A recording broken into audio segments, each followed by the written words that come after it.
y déjenme compartir aquí. ¿Yo lo puedo poner a grabar también? No, eso nomás lo puede hacer la persona que es Ah, el el host. host. Sí, el host, correcto.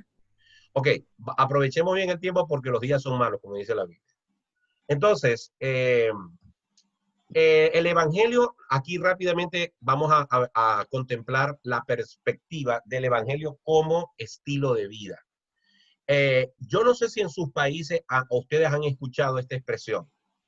Si para ser evangélico como fulano de tal, mejor no soy evangélico. ¿Ustedes han oído esa expresión alguna vez o algo equivalente? Sí, Okay. claro, Sí. claro Okay. que sí. Sí, ese es el mal testimonio que damos a algunos creyentes. ¿Ok? Para ser evangélico como fulano, pues mejor no soy evangélico. ¿Ok? O cristiano, o creyente, o el término que se utilice. Bueno, el evangelio es un estilo de vida. Nosotros, por cierto, aquí está la pastora Nereide y el hermano Carlos, y hemos estado estudiando en nuestra clase de teología la historia de la iglesia. Y una de las cosas que nos ha llamado la atención en este tema de la historia de la iglesia, que más adelante yo les puedo preparar una clase sobre qué pasó desde el momento que Jesús ascendió hasta este día con la iglesia. Una de las cosas que nos llamó la atención es que lo que destacaba de los cristianos y lo que molestaba a los romanos y a los griegos de los cristianos era el estilo de vida. Ellos decían, no sabemos qué es lo que tienen, pero ellos son diferentes. Y en la guía yo les puse que a los cristianos se les llamó cristianos porque cristiano significa Cristos pequeños. Es decir, eran personas que vivían y hablaban y actuaban como Jesucristo. Por lo tanto, recibieron ese título de cristiano. Pero ese título de cristiano nos queda a veces muy grande por nuestra manera de vivir y de comportar. De allí que nosotros tenemos que entender que el evangelio también es un estilo de vida. Es la historia de Jesús, es el conjunto de doctrinas que nos permite saber qué creemos y por qué lo creemos, lo acabamos de ver, pero también el evangelio es un estilo de vida. De modo que el que está en Cristo, nueva criatura es, las cosas viejas pasaron, he aquí todas son hechas nuevas. Y dice también la Biblia que si nosotros decimos que creemos en Cristo, debemos andar como Cristo anduvo. Entonces, tenemos que tener un contraste con nuestra anterior manera de vivir. Tenemos nosotros que hacernos un examen. ¿Cómo vivía yo antes de Cristo? ¿Cómo vivo yo ahora con Cristo? ¿Cómo respondía yo a alguien cuando me ofendías, cuando vivía sin Cristo? ¿Cómo respondo cuando alguien me ofende? Y así, por el estilo. Debemos básicamente hacer en nuestra mente y en nuestro corazón una raya y decir cómo vivía sin Cristo, cómo vivo con Cristo y empezar a enumerar las distintas facetas de mi vida y preguntarme, ¿hay una diferencia notable? ¿Qué estoy haciendo para que se note la diferencia? Eso quiere decir la palabra contraste, diferenciación. Lo otro en el estilo de vida del evangelio es mi confesión de fe. ¿Qué pasa si usted es entrevistado sorpresivamente en un canal de televisión a nivel nacional, en vivo, y le preguntan o le dicen, te doy un minuto para que me digas qué crees tú como cristiano? Dime en un minuto cuál es tu confesión de fe, tu credo. Es muy importante, hermanos, que nosotros sepamos qué es lo que creemos. Yo los invito a todos ustedes a que después de esta clase, con esta guía, ustedes escriban en una hoja 20, 25 líneas, 15 líneas de qué es lo que ustedes creen como cristianos. ¿Cuál es la razón? ¿Cuál es su confesión de fe? ¿Qué es lo que ustedes creen del evangelio? Háganse ustedes ese autoexamen. Imagínense que los están entrevistando en la calle y ustedes escriben, yo creo que tal, tal, tal, tal, porque la Biblia dice tal. Y aquí tienen la guía para ayudarse. ¿Ok? Armen, mantengan armada en su cabeza y en su corazón una confesión de fe, porque eso les permite saber qué es lo que creen ustedes y qué no creen. Eso es muy importante en un cristiano. ¿Ok? Tercero, frutos dignos de arrepentimiento. La Biblia dice y nos compara, ¿verdad?, con la vid. La vid que es la que lleva fruto. ¿Cuál es el secreto para dar mucho fruto? Estar pegados a la vid. Entonces, cuando nosotros tenemos una buena relación con Cristo, cuando la savia de Cristo corre por nosotros y hacia nosotros, y de nosotros hacia Cristo, hay una abundancia de frutos espirituales. La manera de vivir, la manera de responder, la manera de actuar, el balance, lo que sale de nuestra boca, lo que sale de nuestro andar diario, es frutos dignos de arrepentimiento, de una persona que ha conocido a Cristo, de una persona que ya no piensa ni actúa como dice su yo, sino como dice Cristo en su corazón. Y por último, todo esto tiene que ver una cosa con la otra. El testimonio público. Pregunte usted, ¿qué cree la gente de mí como cristiano? ¿Qué piensa la gente de mí como cristiano? Y yo voy aquí a abrirles mi corazón. Yo me voy a poner como ejemplo. A mí me avergüenza ser obeso. A mí me avergüenza ser gordo. Porque yo sé que ese es un problema que yo tengo en mi vida, con el que yo lucho todos los días de mi vida. Yo oro por eso, yo lloro por eso, porque con el paso de los años han sido kilo tras kilo, y la gente asocia eso con gula. La gente asocia eso con un desorden, con una falta de dominio propio.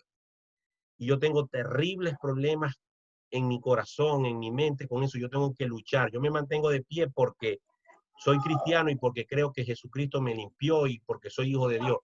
Pero reconozco que ese es mi problema. Y para colmo, es un problema que no puedo ocultar, que es demasiado evidente, ¿verdad?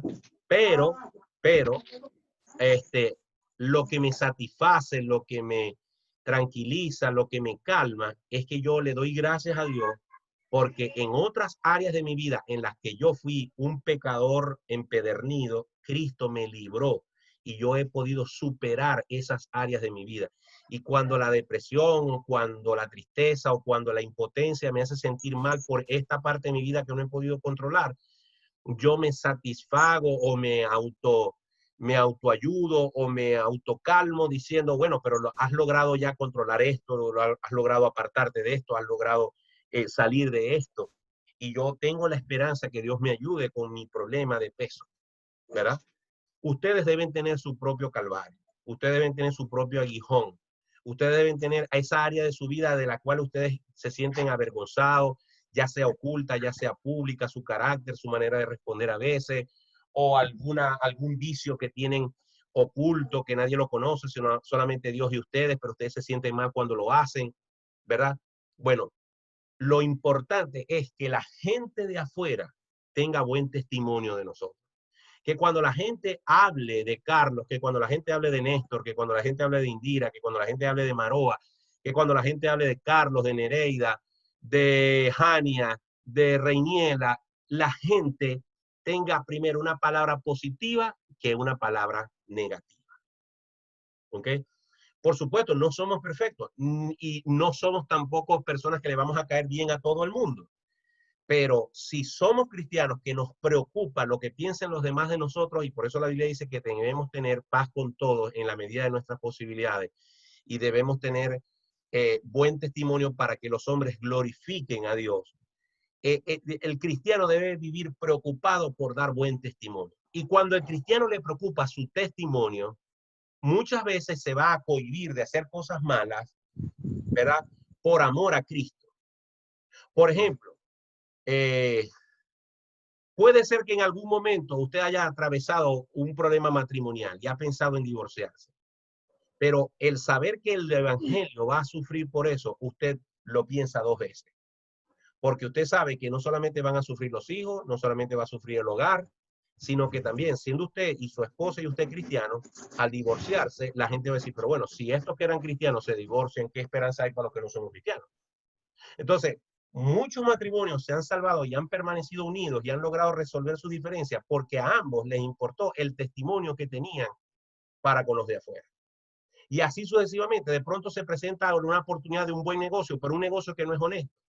Y usted dice, ¿qué pasa si mañana o pasado se sabe que yo me gané esta plata, pero yo no puedo demostrar que lo hice de forma honesta?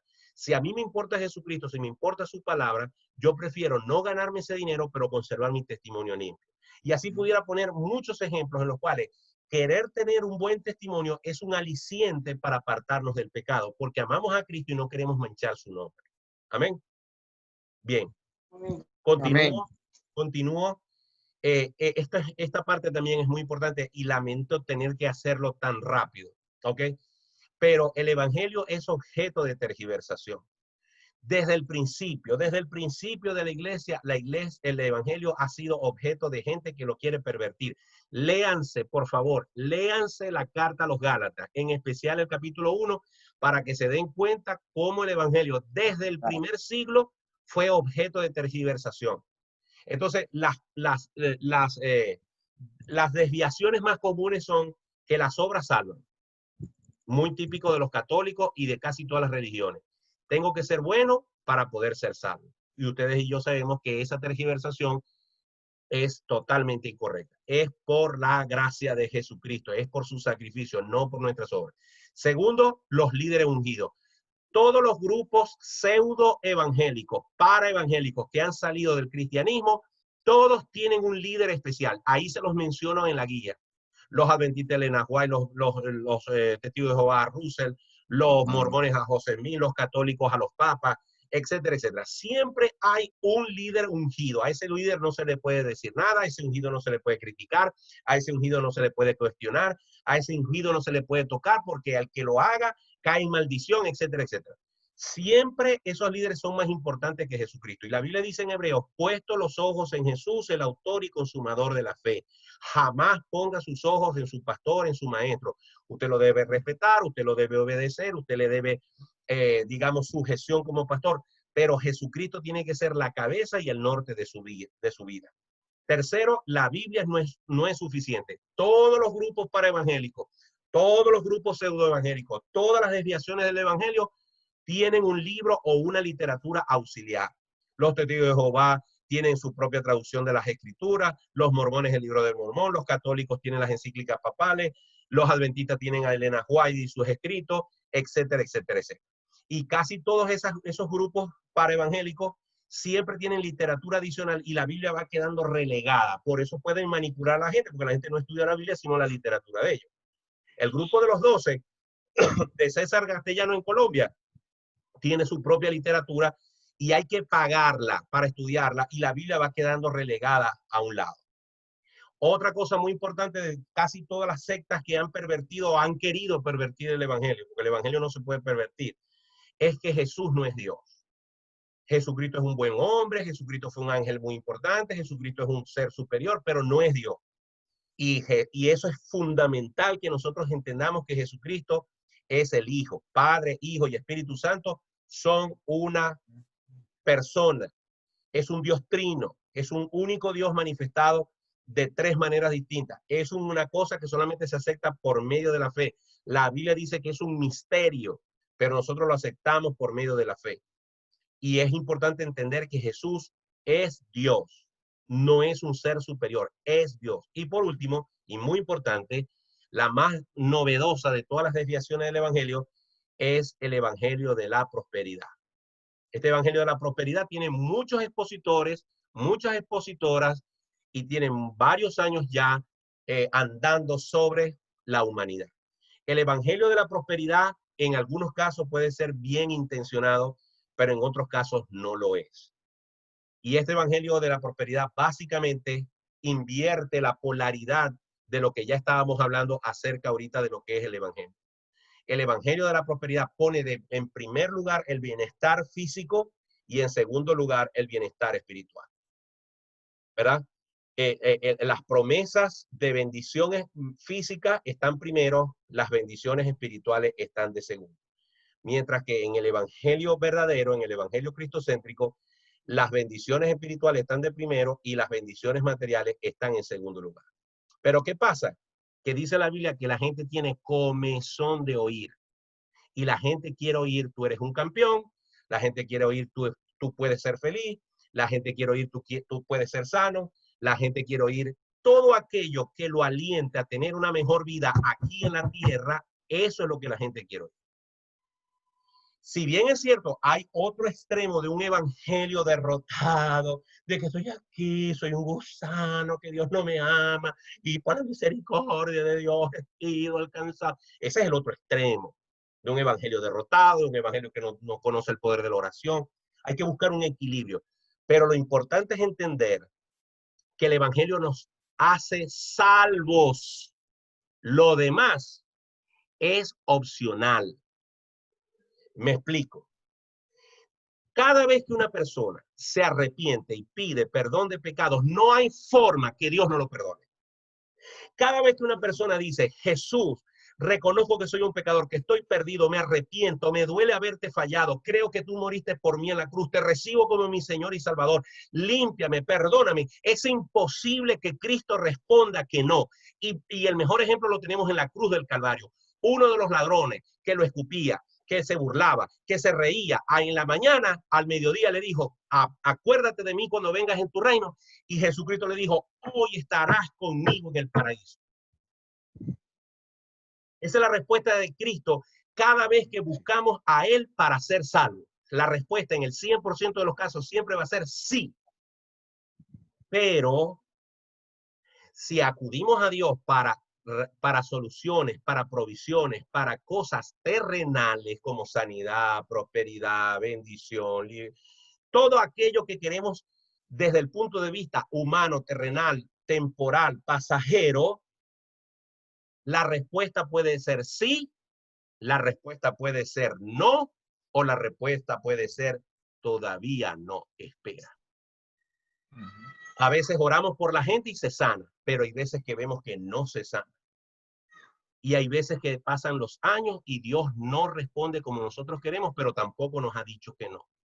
Así que en relación con las peticiones que tienen que ver con las cosas materiales, temporales, terrenales, siempre la oración, la respuesta va a ser sí, no, tal vez o espera. Pero si es en relación con salvación, la respuesta siempre va a ser sí. El evangelio de la prosperidad invierte la polaridad. Y dice que tú siempre vas a ser sano, que tú siempre vas a tener prosperidad, que tú siempre vas a vivir feliz. Pero qué casualidad que casi siempre tiene que ver con esto. Con plata, con dinero, con pacto, con siembra. ¿Quieres que Dios te oiga? Siembra. ¿Quieres que Dios te dé esta cosa? Siembra. Y casualmente que la siembra es para el pastor que pide la siembra. ¿Qué cosa? ¿Ok?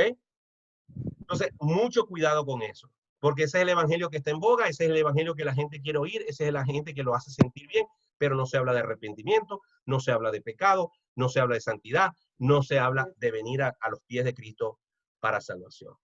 Por último, ahí está un decálogo o una cantidad de recomendaciones de cómo o qué debe hacer usted para defender el evangelio. Dijo Charles Spurgeon que la Biblia es como un león porque se defiende sola. Pero también dijo el apóstol Pablo que debemos estar preparados para presentar defensa de nuestra fe. Y mucha gente viene a nosotros para cuestionar nuestra fe en Cristo y nosotros, sin ánimo de discutir ni de caernos a pasiones con nadie, pero sí debemos estar preparados para decir por qué creemos lo que creemos y qué es lo que creemos. Y ahí está una serie de instrucciones que por razones de tiempo no voy a ahondar. Y quiero terminar con esta última parte diciendo, ya hemos dicho que el evangelio es la historia de Cristo, hemos dicho que el evangelio es un conjunto de doctrinas, ya hemos dicho que el evangelio es un estilo de vida, ¿verdad? Pero, y hemos dicho que el evangelio es un objeto, un objetivo de Satanás para tergiversarlo. Y tenemos que estar preparados para eso.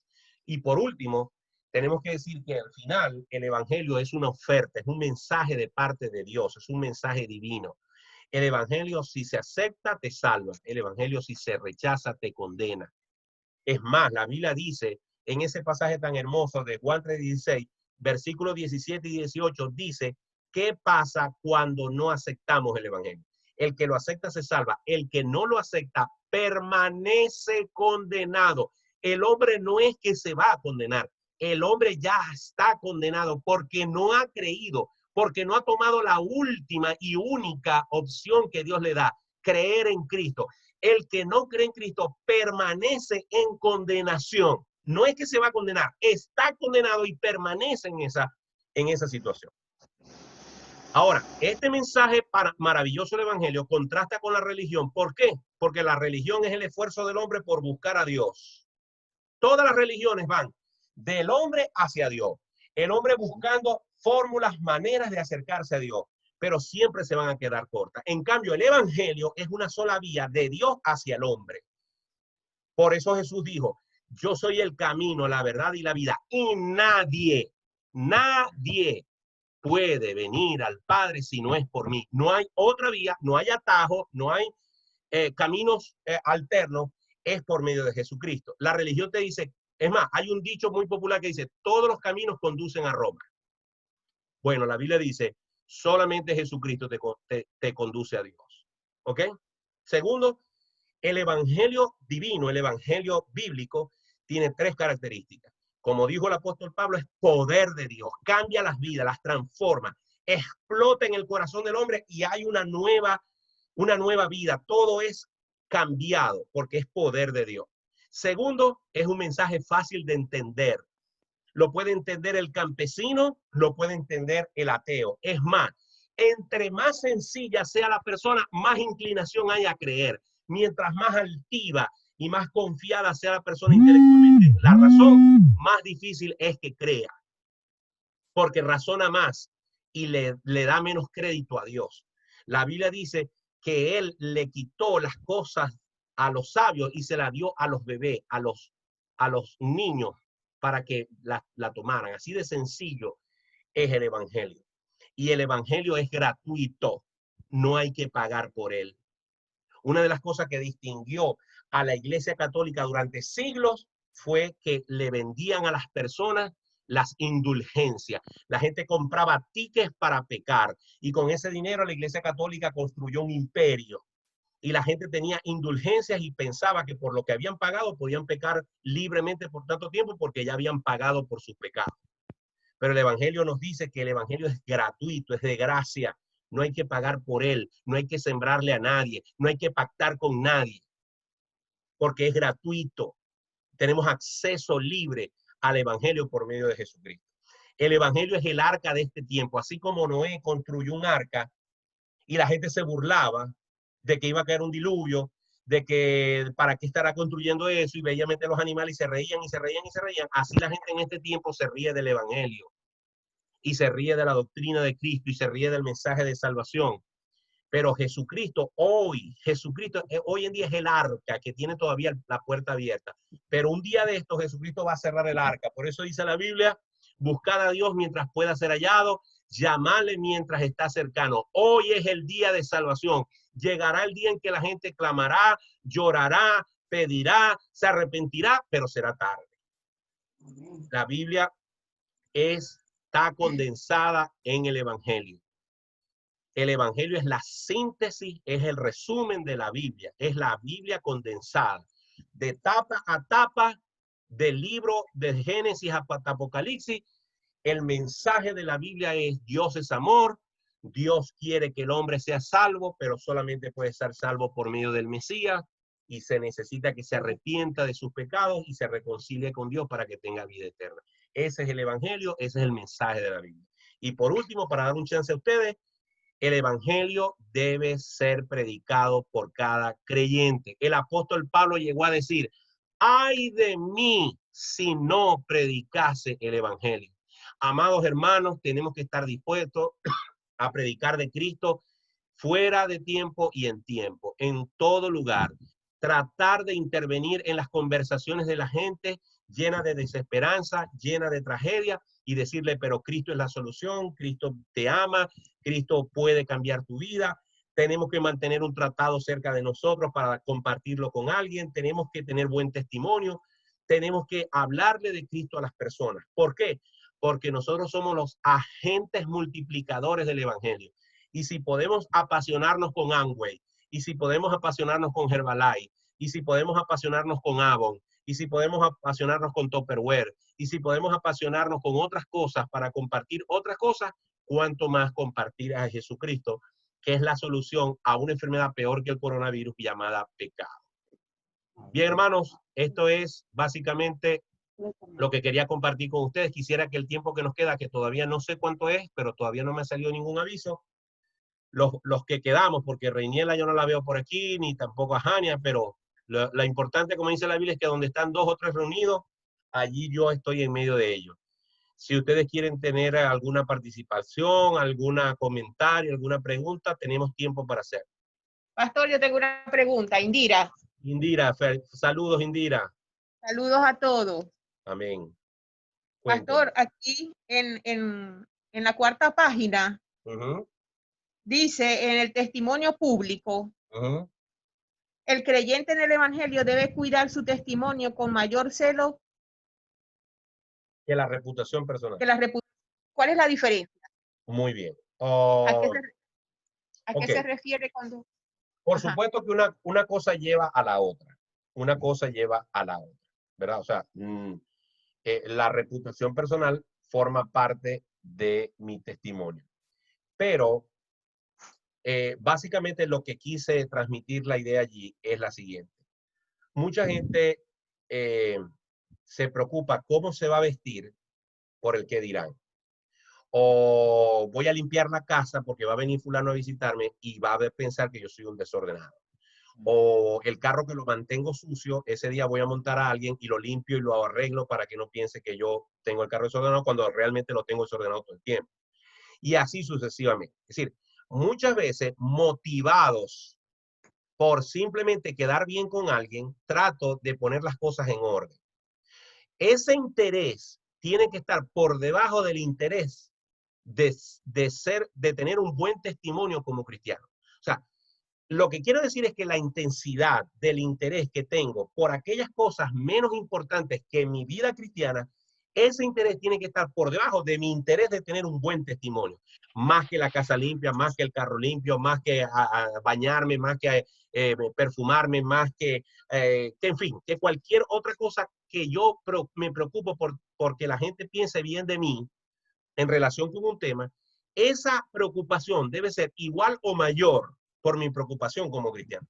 Como lo decía hace rato, cuando a nosotros nos interesa tener un buen testimonio, ¿verdad? Nos frenamos de hacer cosas que no son convenientes delante de los ojos de Dios. Por ejemplo, no tiene nada de malo para el mundo que yo me case, ¿verdad? Eso no tiene nada de malo, casarse me parece bien. Si una persona está soltera, viuda, divorciada y se quiere volver a casar, tiene derecho a rehacer su vida. Pero si esa persona es cristiana, no basta que en ese casamiento yo me case con alguien decente, de buena manera, etcétera, etcétera, y comencemos una nueva vida. No basta eso. Eso es suficiente para el mundo. Pero la pregunta ¿es cristiana la persona con la que me estoy casando? Si la Biblia dice, no hagáis yugo desigual con los infieles. Por ejemplo, algunos cristianos piensan que bailar es malo, que no es bueno, que no está bien. Pero otros cristianos bailan y no les parece que eso tenga algo de malo. Pero la Biblia nos invita, aunque algo no sea malo para mí y los que estén a mi alrededor no piensen que está mal, sin embargo, hay cosas que debo eximirme para no ser piedra de tropiezo para otros. Entonces, conclusión, esa frase lo que quiere decir es que mi relación con Dios y mi testimonio como cristiano tiene que estar por encima de los estándares del mundo. Porque puede ser que yo esté haciendo algo que al mundo no le parezca mal desde el punto de vista humano, pero desde el punto de vista espiritual puede ser que lo que yo estoy haciendo sea malo para un hermanito débil en la fe. Por ejemplo, yo creo que tomar vino no es malo. Pero si yo estoy al lado de un hermano, ahora sí nos quedan 10 minutos, si yo estoy al lado de un hermano que cree que tomar licor es malo y sé que ese hermano no le gustaría que lo haga, no le parece que está bien, yo debo evitar hacer para no ser piedra de tropiezo. No sé si me captaste la idea. O sea, sí, por encima de mi reputación humana está mi reputación como hijo de Dios. Perfecto, lo entendí. Ok, ¿alguna otra pregunta que nos quedan menos de 10 minutos? ¿O algún comentario, cualquier cosa? Que lo leáis, que lo que estamos hablando en el resumen de eso. Pastor Martín, Reiniela. no es ningún comentario, todo me ha quedado súper claro. He tenido ciertos problemas porque mi cargador no me mantiene la batería por mucho tiempo. Entiendo. Para que sepan que a veces me he salido por eso. Quiero que al final, pastor, estemos orando por el hermano Hugo Quintero. ¿Usted lo conoce? Ah, Hugo de la Fe. Sí, Hugo Quintero. Él está aquí en Ecuador. específicamente cerca de Quito, pero tiene una semana hospitalizado y hay mucha probabilidad de que sea leucemia. Oh, Dios. Ya. Entonces, por favor, y hoy estuve conversando con Iriana, con su hija, que está aquí en Guayaquil, y yo le dije pues que íbamos a estar orando por ella y por su familia, por el hermano Hugo. Claro. Muy bien. Vamos a aprovechar los últimos 2 minutos para eso. Nos quedan 8 minutos con 23 segundos. ¿Alguna duda? Algo que quizás en estos minutos por estar apurado pasé por arriba y a ustedes les quedó alguna duda? No. Yo quiero, ya que no hay dudas ni comentarios, yo quiero regresar un momento a esta página de estar preparados para defender la fe, que no me detuve allí.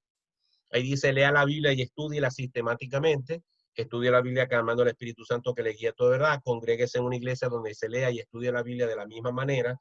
Muy importante que a la iglesia que vayamos, a mí me gusta una buena alabanza, una buena adoración que me lleve delante de Dios, que yo me sienta conectado con Dios, que me sienta edificado. Pero nada es mejor que una buena predicación y una buena enseñanza. Es como ir a un restaurante y no quiero restarle importancia a la alabanza, a la adoración, para nada. Pero si yo voy a un restaurante y me entretengo con los entremeses, con la entrada, con la bebida, con el canapés que me trajeron de entrada, pero no me preocupo porque la comida central sea una buena comida, entonces voy a tener problemas. Y muchas de nuestras iglesias básicamente tienen una excelente adoración, la gente se emociona, la gente se siente motivada y eso no está mal, eso está bien. Dice la Biblia está llena de exhortación a que alabemos a Dios con gozo, con alegría.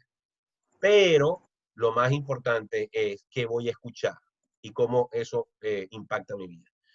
Aprenda a identificar las doctrinas básicas del Evangelio de Jesús. Por eso le dije lo del credo, lo de la confesión de fe. Escríbanlo. ¿Qué creo yo? ¿Por qué lo creo? Eso es muy importante. Ya les dije cuáles son esas doctrinas. Mantenga clara y presente su confesión de fe. Ya lo acabo de decir. No discuta si no está preparado para hacerlo. No tenga miedo de decirle a un testigo de Jehová, a un mormón, a un adventista, a un católico. No tenga miedo de decirle, mira, yo no vine para discutir. Yo no estoy aquí para discutir. Yo creo que Jesucristo es el Señor, pero no entra en discusiones si usted no se siente que está a la altura de esa persona. Porque muchas de esas personas, sobre todo los testigos de Jehová, los mormones y los adventistas, están muy bien capacitados. Ellos invierten mucho tiempo en estudiar lo que creen. Y no es que lo vayan a confundir, porque si usted es de Cristo nadie lo va a confundir. Pero a veces nos puede frustrar no tener las respuestas a sus preguntas o a sus... a sus contradicciones, ¿ok? Esta parte que dice consulte libros, compre libros de consulta y hágalo bajo el consejo de su pastor, es importante. Yo sé, por ejemplo, para los que viven en Venezuela, que la parte de la literatura es muy costosa, etcétera. Por cierto, aprovecho para decir a Néstor, a Indira y a mi querida Maroa, que allá en mi casa yo dejé varios libros que están metidos en cajas y yo creo que va a llegar el momento en que yo les voy a decir a ustedes para que lo vayan a buscar. De pronto, Néstor, yo le doy la dirección y puede ir a mi casa a buscarlo. Yo les diría en su momento para que lo hagan y escojan de allí los que no les llamó la atención, se lo devuelven a mi lugar. Evite oír infinidad de predicadores. Ojo con esto. Y evite oír infinidad de predicadores por el simple hecho de que predican con poder. En estos días una hermanita que yo atiendo por el WhatsApp, como muchos hermanos que me escriben de Venezuela, me pasó una predicación de una persona y esa persona se entristeció por lo que yo le dije de ese predicador. Porque el problema es que ahorita hay muchos predicadores que tienen unos tremendos trajes, unos tremendos escenarios, una tremenda verborrea, una tremenda capacidad para expresar sus ideas, pero cuando usted revisa lo que están diciendo a la luz de la Biblia, no hay coincidencia. Es lo que yo les decía, se presenta un evangelio que hace sentir bien a la gente, pero que no lo confronta con el pecado. Así que mucho cuidado con eso, porque sobre todo en estos tiempos de pandemia, nos conectamos con fulano, con sultano, con perencejo, y a veces nos dejamos llevar más por la parte emotiva que por la parte doctrinal. Eso es muy importante. Por eso dice ahí, hágalo porque usted ve que usa y apoya todo lo que afirma con el texto bíblico. Muchos de estos predicadores cogen un pasaje, lo leen, dicen 2, 3 cosas del pasaje y el resto de la predicación es lo que ellos dicen, es lo que ellos opinan y no hay un seguimiento de la escritura. Y por último dice, nunca permita que sus emociones lo dirijan, ahí me equivoqué, pues son traicioneras. Nuestra firmeza espiritual y doctrinal debe depender de la palabra y los hechos portentosos de Dios, no de cómo nos sintamos hoy y mañana. Quedan 3 minutos y medio. Lo peor que un cristiano puede hacer es confiar en sus emociones. ¿Por qué? Porque un cristiano hoy se puede sentir mal, se puede sentir deprimido, puede sentir que la vida no vale la pena, puede sentir que Dios ya no lo ama, puede sentir que ya las cosas no son iguales, pero mañana se levanta con otro ánimo y entonces siente, confiar en nuestras emociones es terrible. Tenemos que confiar en la palabra de Dios y en los hechos portentosos que están registrados y prometidos en la palabra de Dios. Amén.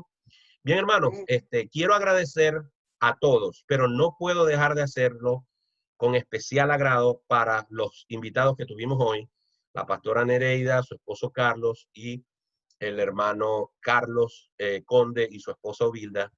Aprecio mucho que hayan estado hasta el final, que se hayan conectado las 2 veces que se cayó la conexión y esperamos, si lo desean, pues seguir formando parte de este grupo en el futuro. A Néstor y a Maroa y a Indira, gloria a Dios que les duró la luz, gloria a Dios que les duró el internet.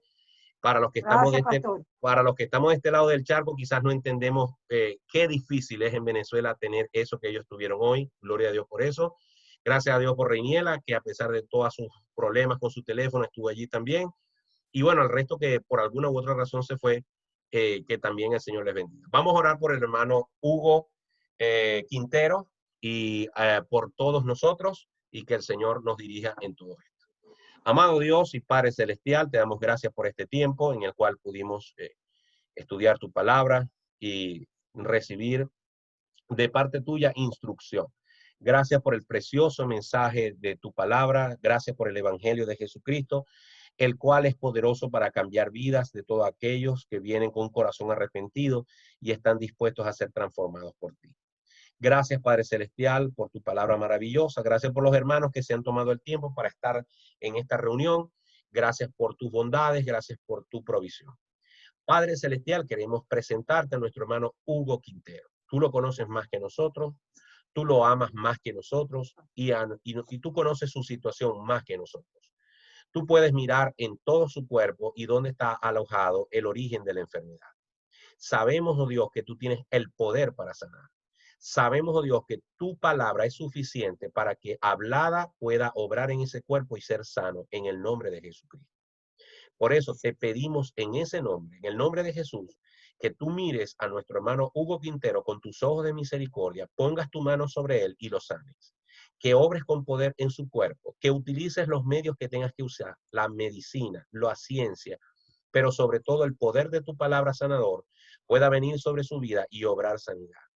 Te lo rogamos, te lo pedimos y te lo suplicamos en el nombre de Jesús, porque así nos dices tú, que pidamos conforme a tu voluntad y tú harás. Sabemos, Señor, que tú escuchas nuestras oraciones y orarás conforme a tu voluntad santa. Padre Celestial, te pedimos estas cosas en el nombre de Jesús, rogándote, oh Dios, que tengamos una feliz noche y nos podamos reunir pronto para seguir estudiando tu palabra. En el nombre de Jesús te damos gracias. Amén y amén.